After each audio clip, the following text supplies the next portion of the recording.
हमारा आज का क्लास MS पेंट के ऊपर होगा। इसमें हम लोग डिस्कस करेंगे कि कैसे कंप्यूटर के द्वारा पेंटिंग और ड्राइंग का काम हम लोग कर सकते हैं।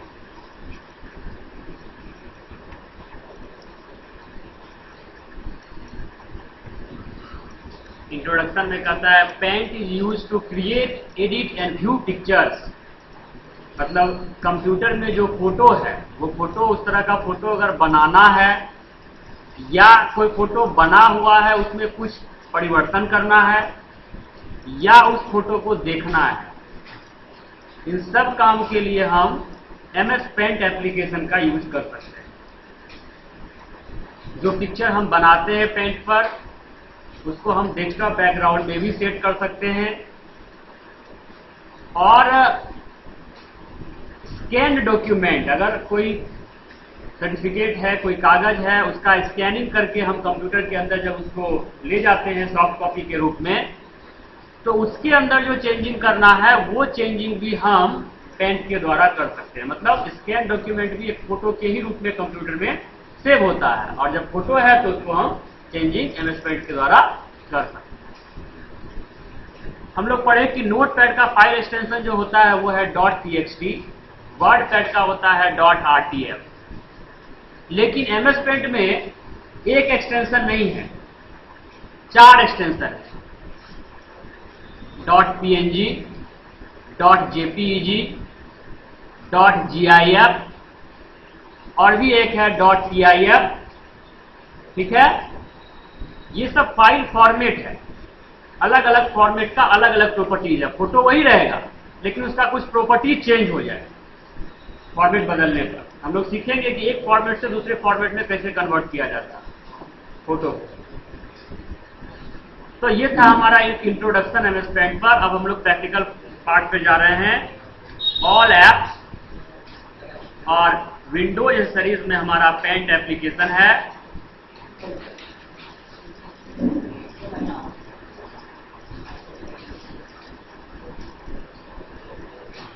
ये है हमारा पेंट एप्लीकेशन।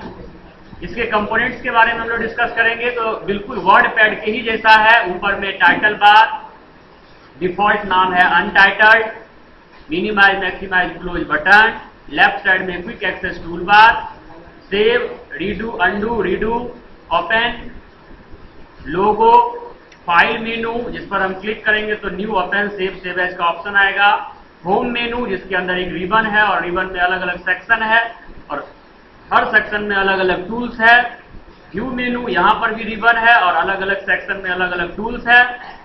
उसके नीचे जो है वो यहाँ पर ड्राइंग सीट है। वर्ड पैड में पेज था और यहाँ पर ड्राइंग सीट है और फिलहाल अभी ये कंप्लीट ड्राइंग सीट हमारे सामने में दिखाई पड़ रहा है। ये व्हाइट पोर्शन जो है, कभी ऐसा भी होगा कि ये जो ड्राइंग सीट है ये तुमको कंप्लीटली नहीं दिखाई पड़ेगा। जैसे अभी ये कब हम समझेंगे कि कंप्लीट ड्राइंग सीट हमारे सामने में नहीं है, ये हम कब समझ सकते हैं? तो अगर हमारे विंडो में स्क्रॉल बार दिखाई पड़ रहा है, इसका मतलब ही यही है कि ड्राइंग सीट का कुछ एरिया हम नहीं देख पा रहे हैं। तो ऐसे स्थिति में अगर हम ड्राइंग यहां पर करते हैं तो हम कंप्लीट सीट पर ड्राइंग नहीं कर रहे हैं, हम ड्राइंग सीट के एक कोना में ड्राइंग कर रहे हैं, क्योंकि ड्राइंग शीट का और एरिया जो है वो हमारा इनविजिबल है। हम ये सोच के कर रहे हैं कि हम कंप्लीट शीट में ड्राइंग कर रहे हैं, लेकिन वैसा हो नहीं रहा है क्योंकि बहुत एरिया जो है वो हमारे सामने में है ही नहीं। ऐसे स्थिति में अगर हम ड्राइंग करते हैं तो ड्राइंग तो सही सही बन जाता है, लेकिन जब उस ड्राइंग को सेव करके हम ओपन करते हैं तो बाद में ये पता चलता है कि ड्राइंग जो है बहुत छोटा बन गया है। क्योंकि हम तो सोच रहे थे कि हम 100% एरिया बना रहे हैं, लेकिन हम बनाए 25% एरिया पे, बाकी 75% एरिया मेरा छिपा हुआ रह गया। हम जो कहना चाह रहे हैं वो समझ में आ रहा है? तो यहाँ सबसे पहले ड्राइंग करने के पहले सबसे पहले हमको सीट में उसका साइजिंग करना है, ऐसा साइजिंग कि वो कंप्लीट सीट हमारे सामने में आ जाए। इसके लिए हम क्या करेंगे, अपने स्क्रॉल बार को नीचे करेंगे और इस हॉरिजॉन्टल स्क्रॉल बार को राइट करके लास्ट कॉर्नर को पकड़ेंगे और उसको ड्रैग करके छोटा कर देंगे। अब ये कंप्लीट सीट हमारे सामने में है। इसका साइज हम इतना रख सकते हैं कि ये कंप्लीट शीट हमारे सामने में दिखाई पड़े। सबसे पहला ये काम करना। दूसरा एक और बात, यही काम हम इसको छोटा बड़ा यहां से भी कर सकते हैं, जूम करके भी कर सकते हैं। छोटा हो गया और बड़ा हो गया, लेकिन इसका जो जूमिंग है वो बिल्कुल 100% ही होना चाहिए जब हम काम कर रहे हैं, क्योंकि जूम करके केवल हम फोटो को देखते हैं। फोटो को बनाते या फोटो को खींचते हैं तो अगर जूम करके तो फोटो का क्वालिटी खराब होगा।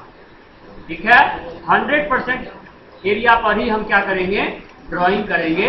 बाद में उस एरिया को हम जूम करके देख सकते हैं, भले 200, 300, 500 करके।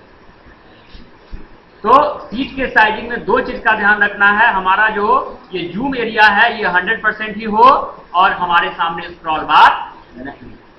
क्लियर है? इसके बाद अब हम ड्राइंग करेंगे। तो ड्राइंग नॉर्मली अगर हम पेपर पे ड्राइंग करने बैठेंगे तो हमको क्या आवश्यकता होगा, पेंसिल, रबर, है ना, स्केल। तो ऐसा ही टूल यहां पर भी है। सबसे पहले हम पेंसिल से शुरुआत करते हैं। ये जो टूल है, टूल के अंदर जो टूल है पहला ये पेंसिल है, इसको हम सेलेक्ट करते हैं और अपने सीट के ऊपर हम माउस को ड्रैग करते हैं। ड्रैग मतलब समझ में तुम लोग को आता होगा क्या, तो क्लिक करके और माउस को घुमाना, है ना। तो ये जो हम किए यही है हमारा पेंसिल का यूज। इस तरह से ही हम पेंसिल का यूज करते हैं।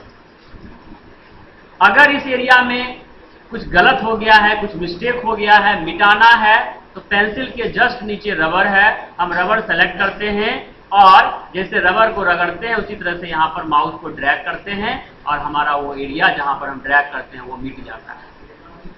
यदि रबर का साइज बड़ा करना है, रबर का साइज छोटा है और बड़ा करना है, तो यहां पर एक बात का ध्यान रखना पड़ेगा कि कंट्रोल के साथ न्यूमेरिक प्लस दबाना है। अभी ऐसा है कि हमारे इस कीबोर्ड में भी न्यूमेरिक प्लस नहीं है और उस कीबोर्ड में भी न्यूमेरिक प्लस नहीं है। तो ऐसे स्थिति में हम इसका साइज बड़ा करना हमारे लिए संभव नहीं है। कंट्रोल के साथ अगर हम ऊपर वाला प्लस का यूज करेंगे तो वो साइज बड़ा नहीं होगा, ठीक है। लेकिन कंट्रोल के साथ न्यूमेरिक नंबर वाला तरफ जो कोना में नंबर वाला जो की है वहां पर जो प्लस साइन है उसको दबाने पर रबर का साइज बड़ा होगा और कंट्रोल के साथ वही वाला माइनस जो होगा उसको दबाने पर रबर का साइज छोटा होगा। नोट भी कर सकते हो इस चीज को। MS पेंट में बस यही दो शॉर्टकट की है। रबर का साइज बड़ा करने के लिए कंट्रोल के साथ न्यूमेरिक प्लस और छोटा करने के लिए कंट्रोल के साथ न्यूमेरिक माइनस। ऊपर वाला प्लस माइनस का यूज करने पर नहीं होगा काम। तो इस तरह से हम रबर का साइज छोटा बड़ा भी कर सकते हैं और हमने देखा कि पेंसिल का यूज हम कैसे कर सकते हैं। अब हम उसके बाद दूसरा टूल के बारे में डिस्कस करेंगे।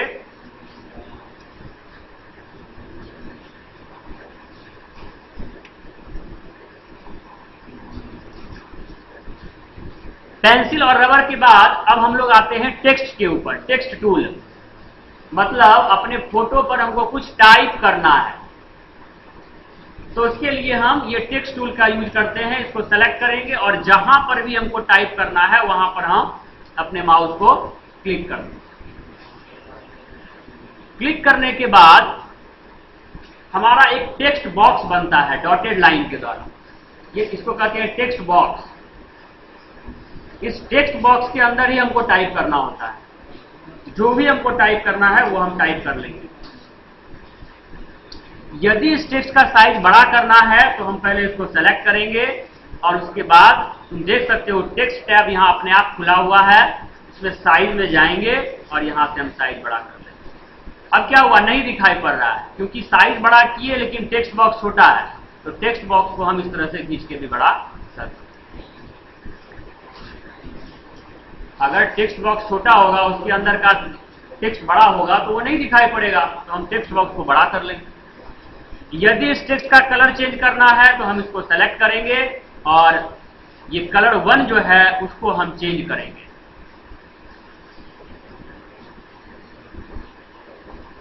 तो तुम्हारा कहना होगा कि सर कलर 2 का क्या काम है? कलर 1 अगर आप चेंज कर रहे हैं तो कलर चेंज हो रहा है, तो कलर 2 का क्या काम है? कलर 2 के द्वारा इस टेक्स्ट बॉक्स का कलर चेंज होगा। ये जो बॉक्स है इस बॉक्स का कलर चेंज होगा। देखो कैसे होगा। तो सर कहां हुआ, हरा कर दिया, हरा तो नहीं हुआ यहां, क्योंकि यहां अभी ट्रांसपेरेंट ये है। ट्रांसपेरेंट का मतलब होता है पारदर्शी, कोई कलर नहीं। जैसे इस ट्रांसपेरेंट को हम हटा के ओपेक करेंगे, कलर 2 वाला कलर इस बॉक्स के अंदर भरा जाएगा। मतलब ये कि कलर 1 जो है वो टेक्स्ट के कलर को चेंज करने के लिए यूज होता है, और कलर 2 जो है वो टेक्स्ट बॉक्स के कलर को चेंज करने के लिए यूज होता है। लेकिन कलर 2 तभी अप्लाई होगा जब हम ओपेक मोड में रहेंगे। अगर हम ट्रांसपेरेंट मोड में रहेंगे और कलर 2 का कलर हम चेंज करेंगे, उससे कोई फर्क नहीं पड़ेगा। ओपेक करेंगे तभी जाकर के वो फर्क हमारा अप्लाई होगा। क्लियर है? फैमिली चेंज करना है, जो लिखा हुआ है इसका फैमिली बदलना है, तो यहाँ फैमिली है, यहाँ से हम इसके फैमिली को भी बदल सकते हैं, यहाँ से हम इसको इटैलिक कर सकते हैं, अंडरलाइन कर सकते हैं, जो भी चेंजिंग करना है कर सकते हैं। लेकिन वो चेंजिंग तभी तक कर सकते हैं जब तक ये टेक्स्ट बॉक्स हमको दिखाई पड़ रहा है। एक बार ये टेक्स्ट बॉक्स खत्म हो गया, खत्म कब होगा? जब हम इस खाली एरिया पर अपने माउस को क्लिक करेंगे तो वो टेक्स्ट बॉक्स गायब हो जाएगा। गायब होने के बाद हम इस टेक्स्ट बॉक्स में कोई चेंजिंग, इसमें कोई चेंजिंग नहीं कर सकते हैं। हमको गुरुकुल को मिटाना है तो हम नहीं मिटा सकते हैं। अगर हम कोशिश करेंगे कि हम यहां पर क्लिक कर देते हैं और मिटा देते हैं, तो वो क्या करेगा, ये एक अलग लेयर बनाएगा। ये एक अलग लेयर है, इसके अंदर हम कोई चेंजिंग नहीं कर पा रहे हैं। भले अलग लेयर में हम कुछ बना के लिख दें तो वो अलग बात हो। इसके ऊपर हम एक अलग लेयर बना दें, वो एक अलग बात हुआ। कुछ लिख दें, ये एक अलग बात हो गया। लेकिन ये लेयर हम इसमें कोई चेंजिंग नहीं कर पाए। क्लियर है? तो इस तरह से हम लोग देखें कि टेक्स्ट का यूज अगर हम करना चाहें तो कैसे करेंगे। इसके बाद हम ब्रश का यूज सीखेंगे। ब्रश, ये है ब्रश।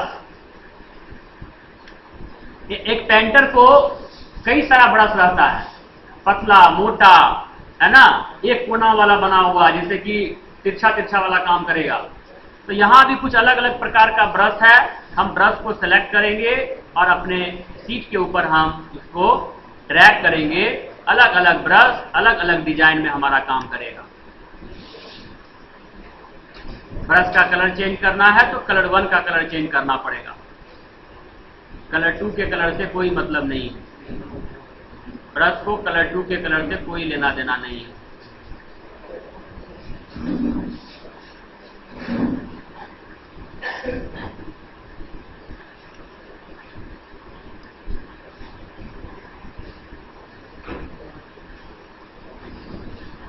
हम ये ब्रश दिखा रहे हैं, कौन ब्रश किस तरह का पेंटिंग कर रहा है।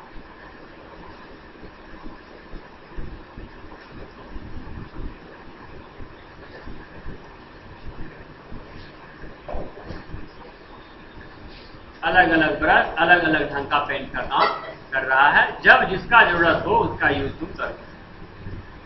ब्रश के बाद हम लोग शेप के ऊपर आएंगे। शेप, अलग अलग तरह का शेप यहाँ बना हुआ है। जैसे हमको लाइन ड्रॉ करना है तो ये लाइन खींच देगा, लेकिन स्ट्रेट लाइन ये नहीं खींचा। स्ट्रेट लाइन के लिए हमको शिफ्ट दबा के लाइन खींचना होता है, ये हमेशा स्ट्रेट लाइन खींचेगा। रेक्टेंगल या स्क्वायर चाहिए तो इस तरह से हम इसको सिलेक्ट करके ड्रैग करेंगे, ये ड्रैग हो जाएगा। अब इस शेप में भी कंसेप्ट है कलर 1 और कलर 2 का। जैसे अभी जो हम ये बनाए, इसमें अगर ये बॉर्डर का कलर चेंज करना है, ये जो बॉर्डर है लाल, तो हम कलर 1 का कलर चेंज करेंगे, बॉर्डर का कलर चेंज हो जाएगा। और इस गोला के अंदर का कलर चेंज करना है तो उसके लिए हम कलर 2 का कलर चेंज करेंगे, तब जाके उस गोला के अंदर का कलर चेंज होगा।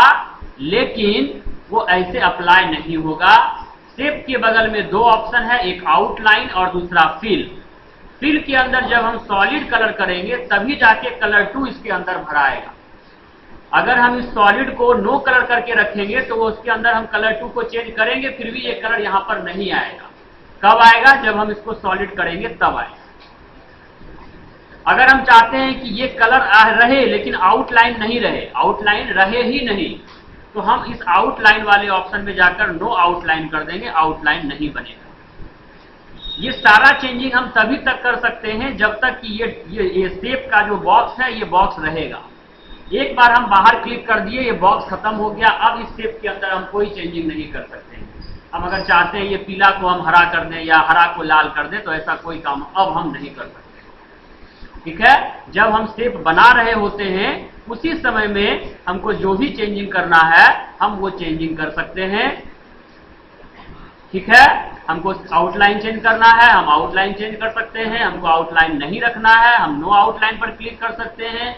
हमको इसके अंदर का कलर नहीं रखना है, हम फिल कलर में नो फिल कर देंगे। ठीक है ना।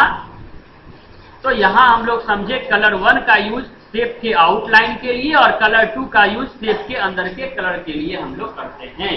लेकिन वो अप्लाई तब होगा जब हम फिल में सॉलिड और आउटलाइन में सॉलिड करके रखेंगे, तभी वो अप्लाई होगा। अभी हम जो चाहेंगे कर सकते हैं। कलर 1 का कलर चेंज करेंगे, वो चेंज हो जाएगा।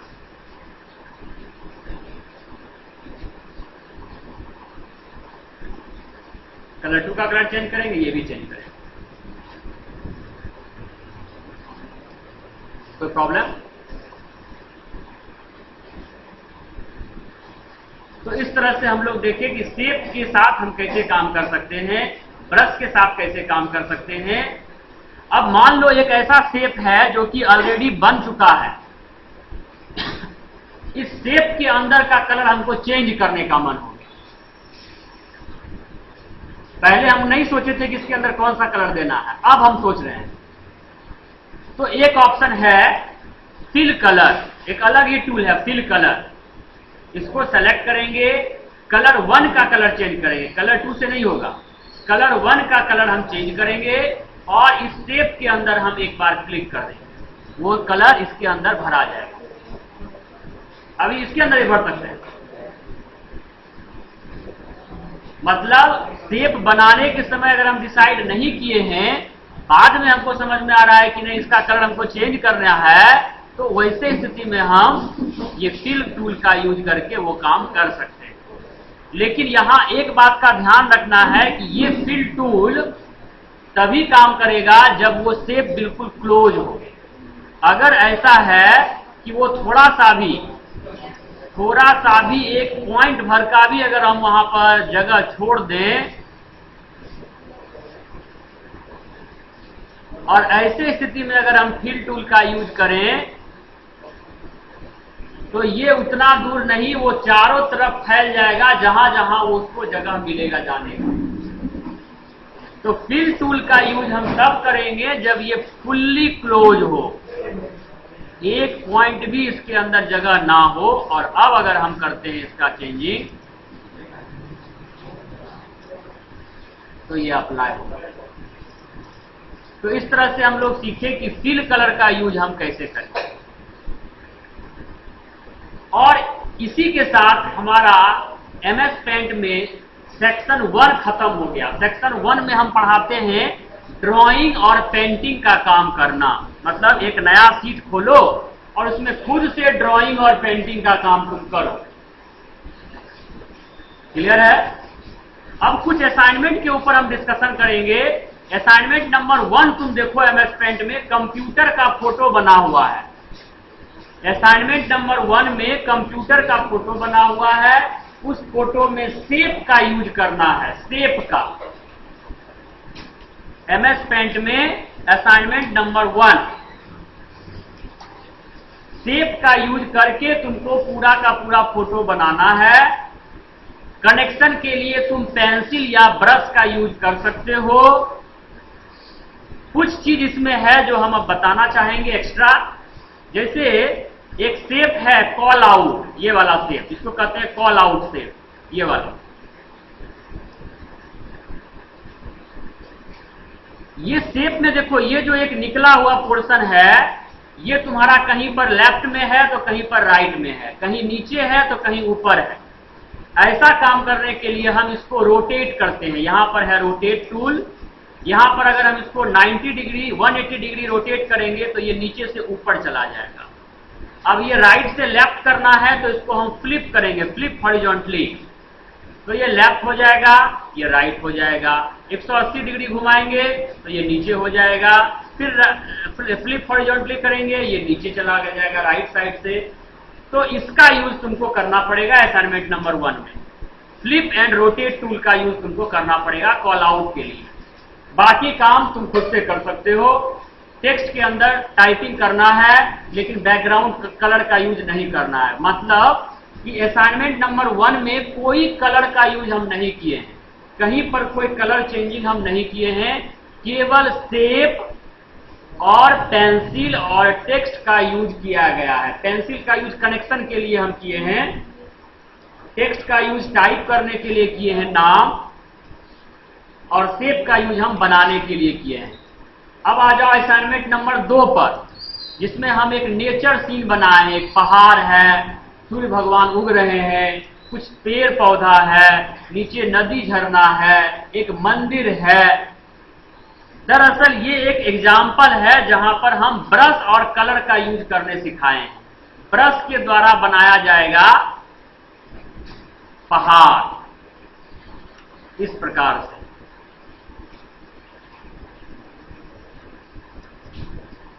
और इसको बिल्कुल क्लोज कर देना है, क्योंकि इसके अंदर हमको कलरिंग करना है। फिल टूल का यूज करके इसके अंदर हम कलर भरेंगे।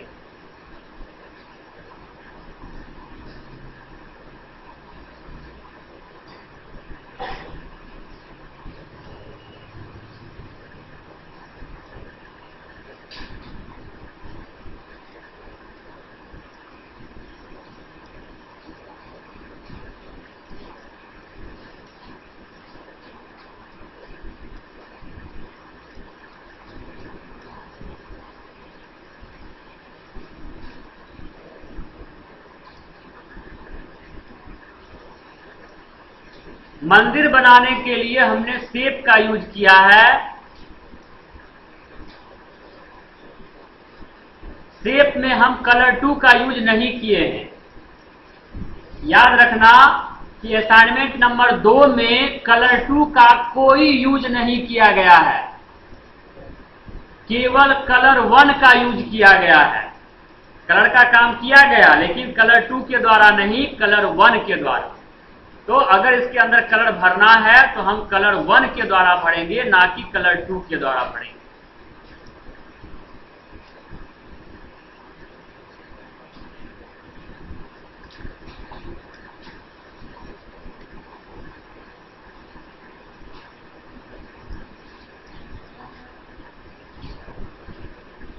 इसी प्रकार से ये फोटो बनाना है।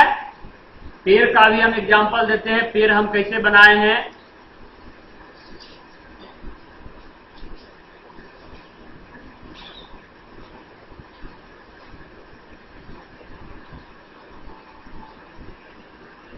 एक शेप है ये वाला, जो बिल्कुल एक पेड़ का शेप हमको बना देता है। फिर हम फिल कलर चूज करके इसके अंदर कलर भर देंगे, और फिर से यहां पर भी हम फिल कलर का यूज करके इसके अंदर ही कलर भर देंगे। कुछ इस प्रकार से ही हम पेड़ बनाए हैं। पंछी बनाना है तो शेप का यूज करके, ब्रश का यूज करके बिल्कुल ब्लैक कलर से इस प्रकार से हम कुछ पंछी बनाए हैं। अगर हमको सन बनाना है तो उसके लिए भी हम ब्रश का ही यूज किए हैं। कुछ इस प्रकार से हम सन बनाए हैं। कहीं भी कलर 2 का यूज नहीं किए हैं, ये बार बार हम कर रहे हैं। और कहोगे सर क्या होगा कलर 2 यूज कर लेंगे, आपको कलर से ही ना मतलब है। बात सही है, वो तुम घर पे अपना करोगे, लेकिन हम अपने यहाँ हर तरह का टूल का यूज करवाना चाहते हैं। और यही रीजन है कि हम कर रहे हैं कि यहाँ कलर 1 का ही यूज करोगे, कलर 2 को टच भी नहीं करना है। अब असाइनमेंट नंबर 3 पर आ जाओ। असाइनमेंट नंबर 3 में हम कहीं भी कलर 1 के साथ कोई चेंजिंग नहीं किए हैं। कलर 1 ब्लैक था और ब्लैक ही रहेगा। केवल और केवल कलर 2 का यूज करके हमको पेंसिल बनाना है। कैसे बनाएंगे ये देखो। सबसे पहले कलर 2 का कलर ब्लैक रहेगा या ब्लू रहेगा। ब्लैक ही रखो, ज्यादा बेहतर होगा। एक शेप बनाएंगे रेक्टेंगल शेप इस तरह का, मतलब कलर उसके अंदर पहले से भरा हुआ रहेगा सॉलिड कलर सेलेक्ट करने के साथ। फिर कलर 2 को ही हम चेंज करेंगे, कलर 1 जैसे है वैसे ही रहेगा, कलर 1 को बिल्कुल छूना भी नहीं है। इसके बाद हम शेप करेंगे ये रेक्टेंगल, और हम एक इसका नोकी बनाने का कोशिश करेंगे। इसको हम 90 डिग्री रोटेट करेंगे, फिर 180 डिग्री रोटेट करेंगे और इसको यहां पर ला करके रखना।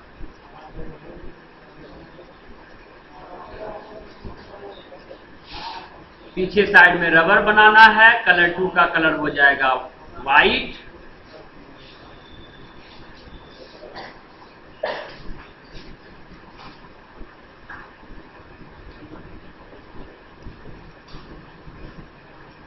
और फिर रबर के ऊपर से उसका कवर लगाना है, तो कलर 2 का कलर हो जाएगा येलो। राउंडेड कॉर्नर रेक्टेंगल,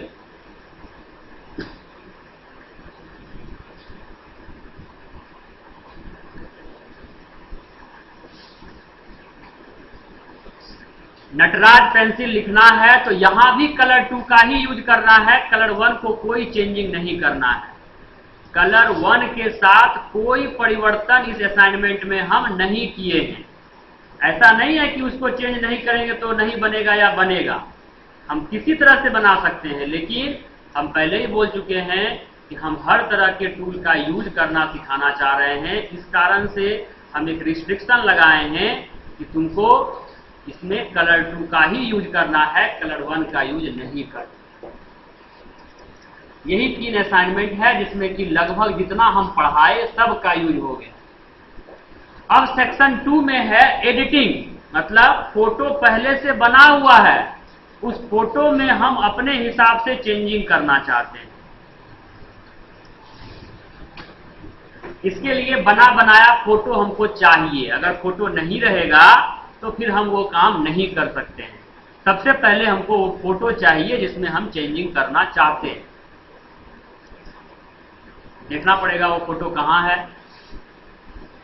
जैसा कि तुमको दिखाया गया है, इमेज 1 और इमेज 2 ये दोनों फोटो चाहिए, तब जाकर के हम उस दोनों को मिलाकर इमेज 3 बनाएंगे।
रिजल्टिंग इमेज तो हमको मिल गया, जो बनाना है वो मिल गया, लेकिन जिससे बनाना है वो हमको नहीं मिला है अभी तक।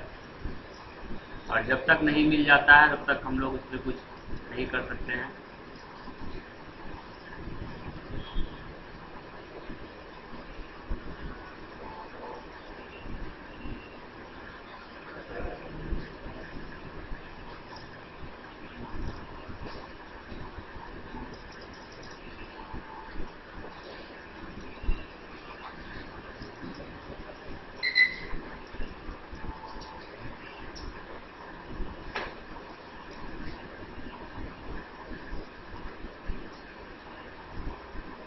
ये रहा, ये फोटो और ये फोटो ये दोनों फोटो पहले से बना हुआ है और ये दोनों फोटो को मिलाकर हमको ये फोटो तैयार करना है, ये वाला।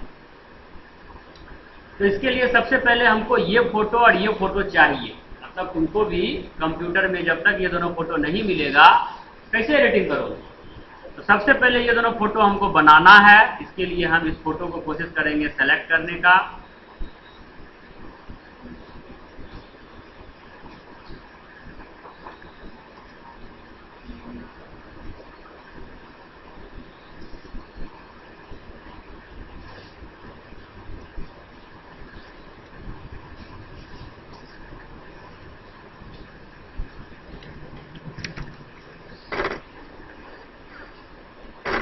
शिफ्ट प्लस प्रिंट स्क्रीन दबाने से तुम्हारे स्क्रीन के ऊपर जो कुछ भी है उसका एक फोटो कैप्चर हो जाता है।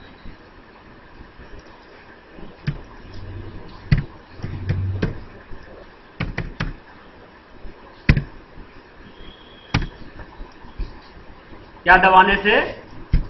शिफ्ट प्लस प्रिंट स्क्रीन अगर हम दबाते हैं तो हमारे स्क्रीन के ऊपर जो भी आ रहा है उसका एक कैप्चर हो जाता है फोटो, जिसका यूज हम बाद में चल के उसका यूज हम कर सकते हैं। जैसे अब ये फोटो हमको चाहिए,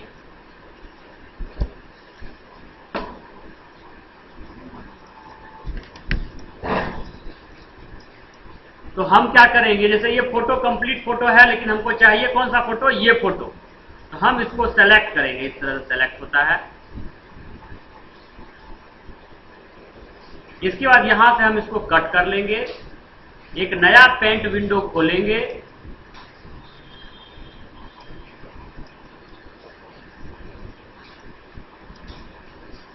और यहां पर हम इसको पेस्ट कर देंगे। वो फोटो जो हमको चाहिए था वो हमारे सामने में आ गया। अब कौन सा फोटो चाहिए हमको? तो ये वाला फोटो चाहिए, ये वाला।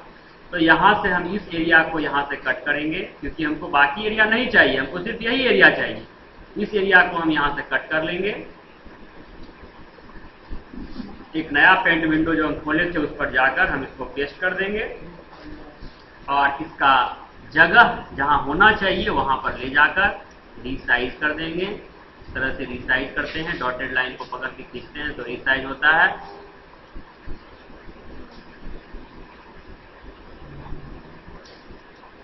अब ये नीचे वाला लाइन हटाने का बहुत तरीका है, हम इसको मिटा भी सकते हैं, या एक और तरीका है कि हम इसको ऐसे सेलेक्ट कर लिए। हम चाहते हैं कि केवल यही एरिया रहे, बाकी जो एरिया है फालतू एरिया वो नहीं रहे, तो हम क्रॉप करते हैं। ऐसी स्थिति में हम क्या करते हैं? क्रॉप करते हैं। क्रॉप करने से जो एरिया हम सेलेक्ट करते हैं वो रह जाता है और बाकी एरिया कट जाता है, हट जाता है। लेकिन यहां पर तुम क्या किए थे? कट किए थे। कट में क्या हुआ था? जो एरिया हम सेलेक्ट किए वो यहां से हट गया और बाकी सब रह गया। कट क्रॉप में यही अंतर है। कट मतलब हुआ जो हम सेलेक्ट कर रहे हैं, जो हम सेलेक्ट किए वो यहां से कट हो जाएगा, ये रहा। और क्रॉप का मतलब हुआ कि जो हम सेलेक्ट किए वही रहेगा, बाकी सब नहीं रहेगा। ठीक है, तो ये फर्क है कट और क्रॉप में। अब हम आते हैं इस फोटो के ऊपर। ये फोटो हमारा बन चुका है, ऑलरेडी तैयार है फोटो बन के। इसको अब हम सेव कर देंगे।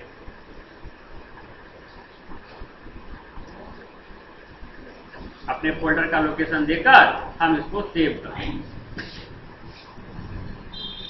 अब जब हम उस फोटो को वहां जाकर देखेंगे कि फोटो जो सेव हुआ है वो कहां है, कैसा फोटो है, तो फोटो ये रहा और इसका टाइप हम जानना चाहते हैं कि ये किस टाइप का है। हम कितना टाइप बताए? 4, जेपीजी, पीएनजी, जीआईएफ, टीआईएफ। जब हम राइट क्लिक प्रॉपर्टीज में जाकर देखेंगे तो ये फोटो का वो हमको टाइप बता देगा, पीएनजी, मतलब ये फोटो पीएनजी टाइप का है। अगर हम चाहते हैं कि ये फोटो जेपीईजी हो, किस टाइप का हो? जेपीईजी हो, तो वो काम हम कैसे करेंगे? कैसे करेंगे इससे पहले हमको ये समझना है कि हम क्यों करेंगे। अगर ये फोटो पीएनजी में है तो हम इसको जेपीईजी क्यों करेंगे? ऐसा है कि जब तुम ऑनलाइन फॉर्म वगैरह फिलअप करते हो तो उस ऑनलाइन फॉर्म फिलअप में कुछ इंस्ट्रक्शन रहता है कि आप जो अपना फोटो अपलोड करेंगे इस फॉर्म पे, उसका टाइप जेपीईजी होना चाहिए। फोटो को कंप्यूटर में तुम कैसे ले जाते हो? कैमरा से फोटो खींचते हो या स्कैनिंग करके? तो स्कैनिंग करने के बाद कोई जरूरी नहीं है कि वो जेपीईजी फोटो हो सकता है वो फोटो क्या हो, पीएनजी हो। तो पीएनजी फोटो को हम अपलोड कर पाएंगे क्या? नहीं कर पाएंगे, क्योंकि ये इंस्ट्रक्शन में ऐसा बताया गया है कि आपको जेपीईजी ही करना पड़ेगा। तो अब हमारे लिए एक बहुत बड़ा चैलेंज आता है कि कैसे हम इस फोटो के टाइप को बदलेंगे। देखते हैं कैसे बदलेंगे। इस फोटो के ऊपर हम राइट क्लिक करेंगे, ओपन विथ में जाएंगे, पेंट में जाएंगे। इसके बाद इस फाइल में जाकर हम जाएंगे सेव एज में। कहां जाएंगे? सेव एज में। सेव एज में सेव एज टाइप का ऑप्शन आएगा, इस पर हम क्लिक करेंगे। देखो यहां सारा ऑप्शन है, GIF, TIF, JPEG है सारा ऑप्शन। हमको JPEG चाहिए तो हम JPEG पर क्लिक करके इसको सेव कर देंगे। अब जब हम देखेंगे डेस्कटॉप पर तो दो फोटो है, एक PNG और एक JPEG। और कैसे सर? तो राइट क्लिक प्रॉपर्टी में जाके देखो कि इसका फॉर्मेट क्या है JPEG है। तो इस तरह से हम सीखे कि कैसे हम एक फोटो के फॉर्मेट को चेंज करते हैं। अब हमको सीखना है कि वहां पर इंस्ट्रक्शन में यह भी नियम रहता है कि आपका फोटो का जो साइज है वो 200 लंबा और 150 चौड़ा होना चाहिए। यह भी नियम वहां पर लिखा हुआ रहता है। हम एक एग्जांपल दे रहे हैं कि वहां पर ऐसा जरूरत पड़ता है, ऐसा जरूरत बहुत जगह पड़ता है। एक एग्जांपल है उसका कि जब हम ऑनलाइन फॉर्म भरते हैं तो हमको इस तरह का नियम फॉलो करना पड़ता है। तो अगर हम इस फोटो को अभी देखें, ओपन करके पेंट में, ओपन विथ पेंट, तो अभी ये फोटो का साइज क्या है हमको नहीं पता है। तो ये है साइज वाला ऑप्शन, साइज। पिक्सल में जाओ, देखो 196 बाय 136 का ये फोटो है। हमको क्या चाहिए? 200 बाय 150 बाय 200, 150 लंबा, 150 चौड़ा और 200 लंबा। तो यहां डालेंगे 150, इसको क्लिक करके हटा देंगे और यहां डालेंगे 200। अब ये लंबाई में 200 और चौड़ाई में 150 साइज इसका सेट हो गया। ओके करेंगे तो ये फोटो का साइज एक पासपोर्ट साइज के समान हो जाएगा। अगर तुम सोचते हो कि हम सर इस तरह से इसको छोटा बड़ा कर लेंगे, तो ये संभव नहीं है। फोटो को हम छोटा बड़ा करने का एक ही ऑप्शन है कि हम रीसाइज में जाएंगे, पिक्सल में जाकर उसका साइज सेट करेंगे और अब हमारा फोटो जितना साइज हमको चाहिए था उतना साइज में बन चुका है। हम इसको सेव कर देंगे। तीसरा एक और नियम वहां रहता है। पहला नियम फाइल का टाइप, दूसरा नियम फाइल का हाइट और विड्थ, मतलब उसको डायमेंशन कहा जाता है। तीसरा नियम होता है कि फाइल का साइज क्या होगा, मतलब केबी, कितना केबी का वो फोटो होना चाहिए। तो वहां पर नियम रहता है कि आपका जो फोटो है वो 50 केबी से कम होना चाहिए। यदि आपका फोटो 50 केबी से ज्यादा है तो आपका फोटो जो है वो अपलोड नहीं होगा। तो यहां पर हम इस नियम के लिए राइट क्लिक, ओपन प्रॉपर्टीज में जाकर पहले देखेंगे कि इसका साइज अभी कितना है। देख लो साइज कितना है, 29 केबी। मतलब अभी फिलहाल ये ऑलरेडी सही साइज में है। लेकिन मान लो नियम कहता है कि नहीं, 10 केबी से छोटा होना चाहिए, मतलब हमको इसका केबी घटाना है। केबी घटाने का मतलब साइज घटाना है। तो इसके लिए तुमको राइट क्लिक, ओपन विथ में जाना है, लेकिन पेंट में नहीं जाना है। तुमको जाना है ऑफिस 2010 में। किसमें जाना है? ऑफिस 2010 में जाना है। एडिट पिक्चर में जाना है, एडिट पिक्चर। यहां पर तुमको कंप्रेस पिक्चर नाम का एक ऑप्शन नजर आएगा, कंप्रेस। क्लिक करेंगे। साइज इसका अभी है 29 केबी। जब हम इसका साइज ईमेल का साइज में जाएंगे तो ये 606 बाइट का हो जाएगा। 1 केबी में कितना बाइट होता है? 1024 बाइट, मतलब आधा केबी का फोटो हो गया। अगर हम वेब पेज के साइज पर जाएं तो ये 4 केबी का फोटो है, 5 केबी का। अगर हम डॉक्यूमेंट साइज में जाएं तो ये 24 केबी का फोटो है, और अगर हम डॉन्ट कंप्रेस में जाएं तो ये 29 केबी का फोटो है। तो इस तरह से फोटो को हम कंप्रेस कर सकते हैं जिससे इसका साइज घट जाता है। और ये तीनों ही चीज बहुत ही ज्यादा इंपॉर्टेंट है और MS पेंट टॉपिक में हम लोग इसका डिस्कशन किए, जो कि अन्य लोगों को इसके बारे में जानकारी नहीं है कि MS पेंट पर हम इस तरह का काम कर सकते हैं। और अक्सर ही ये यूज होने वाला चीज है। भले पेंसिल का बनाने का जरूरत तुमको कहीं कंपनी में या कहीं ऑफिस में नहीं पड़े, लेकिन इन सब का चीज का यूज तुमको पड़ेगा। ठीक है ना? तो इस तरह से हम लोग ये सीखे कि कैसे हम एडिटिंग का काम करते हैं। फोटो को फोटो में मिला के कट कॉपी पेस्ट करके बनाना, फोटो को क्रॉप करना, फोटो को कंप्रेस करना, हाइट विड्थ छोटा बड़ा करना, टाइप चेंज करना, इतना चीज हम सीखे हैं इसमें। अब नीचे आ जाओ। नीचे वाले में क्या है, एक पैन कार्ड है जिसका हम स्कैनिंग किए और उसमें हम चाहते हैं डेट ऑफ बर्थ बदलना। जो डेट ऑफ बर्थ है वो डेट ऑफ बर्थ हम चेंज करना चाहते हैं। तो इसके लिए भी हमको सबसे पहले क्या चाहिए, तो हमको पैन कार्ड चाहिए। अगर पैन कार्ड नहीं रहेगा तो हम कुछ चेंजिंग नहीं कर सकते हैं। तो ये रहा पैन कार्ड, इसका हम एक स्क्रीनशॉट ले लेते हैं। शिफ्ट प्लस प्रिंट स्क्रीन दबाने से स्क्रीनशॉट आता है। हम MS पेंट में जाएंगे और इसको पेस्ट कर देंगे। अब हम इस पैन कार्ड को यहां से क्रॉप करेंगे, क्योंकि हमको सिर्फ पैन कार्ड ही चाहिए, बाकी चीज नहीं चाहिए। तो हम कट नहीं करेंगे, क्या करेंगे, क्रॉप करेंगे, ताकि ये पैन कार्ड रह जाए और बाकी चीज गायब हो जाए। अब हमको यहाँ डेट ऑफ बर्थ बदलना है।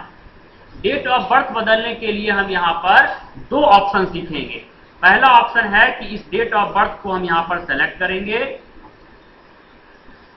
और यहां से डिलीट कर देंगे। अब ये जो है ये वाला टूल, इसका नाम है पिक कलर, मतलब कलर को चुनो। कहने का मतलब वो कलर तुम्हारे पास अवेलेबल नहीं है, लेकिन तुम्हारे फोटो में वो कलर है, टूल में नहीं है, फोटो में है। तो वहां से हम सिरिंज के समान उस कलर को उठा लेते हैं। जैसे ये दिखने में भी सिरिंज के ऐसा लग रहा है। क्लिक करो और ये खाली वाला एरिया का फोटो तुम सेलेक्ट कर लो। देखो ये कलर यहाँ आ गया। अब तुम फिल में जाओ और इस बॉक्स में इस कलर को भर दो। ऐसा लग रहा है जैसे यहाँ पर डेट ऑफ बर्थ पहले से नहीं था। अब हमको डेट ऑफ बर्थ यहाँ पर डालना है, लगाना है। टेक्स्ट के द्वारा हम ये काम करेंगे। टेक्स्ट सेलेक्ट करेंगे और यहाँ पर एक क्लिक करेंगे, एक बॉक्स बनेगा। क्योंकि हमको ट्रांसपेरेंट चाहिए तो हम यहाँ पर ट्रांसपेरेंट पर क्लिक करेंगे। अब हमको टाइप करना है डेट ऑफ बर्थ, तो हम उसके लिए लिखेंगे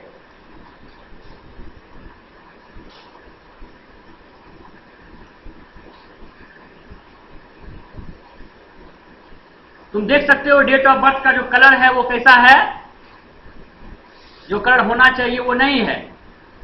तो हम इसको सेलेक्ट करके इसका कलर हम चेंज कर देंगे। लेकिन अब ये दिक्कत आएगा, कलर 1 का कलर चेंज करेंगे।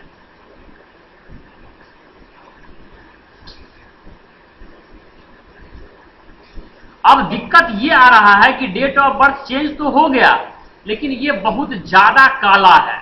जैसा नाम वाला है काला, वैसा रखना है हमको। ये बहुत ज्यादा डीप ब्लैक है।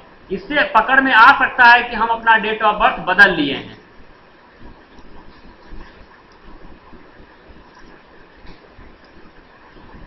सब कुछ सेट तो हो गया, लेकिन इसका कलर ही मिसमैच कर रहा है। तो अब इसका कलर हम कैसे वैसा बना दें, ऐसा कलर।